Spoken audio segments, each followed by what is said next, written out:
அன்பு எங்க இருக்கும்? யார்கிட்ட இருக்கும்? வசனத்தை யாரெல்லாம் கை கொள்கிறார்களோ அவர்களிடத்தில் அன்பு பூரணப்பட்டு இருக்கும். அன்பு அங்கதாங்க கிடைக்கும். வசனம் படிக்காதவங்க போய் அன்பு கூடு அன்பு கூடுன்னா அன்பு எப்படி கிடைக்கும்? ஆவிக்குரிய பையனை கல்யாணம் பண்ண சொன்னா நீ தான் லவ் பண்ணி இழுத்துன்னு ஒரே ஓட்டம் ஓடுறிய, காதல் பண்ணிக்கிட்ட. அப்ப அவங்ககிட்ட எப்படி அன்பு ஒண்ணு கிடைக்கும்? அவங்க வம்பு தான் கிடைக்கும். அவங்ககிட்ட போனா நீ பெத்தவன் பேச்சு கேட்கறது கிடையாது, ஊதாரி மாதிரி சுத்துறது. பெத்தவன் காலேஜுக்கு அனுப்புவாங்க, அங்க போய் ஒழுங்கா படிச்சுட்டு வான்னு ஃபீஸ் கட்டுவாங்க. அங்க போய் பொறுக்கி மாதிரி ஊரை சுத்திட்டு வந்தீங்கன்னா அன்பு கிடைக்குது அன்பு கிடைக்குதுன்ட்டு எங்க சுத்தின அன்பு கிடைக்கும்?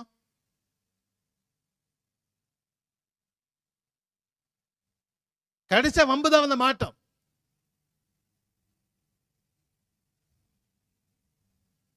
ஆவிக்குரியவர்களிடத்தில் அவங்க ஐக்கியம் இருக்கணும். ஆவிக்குரிய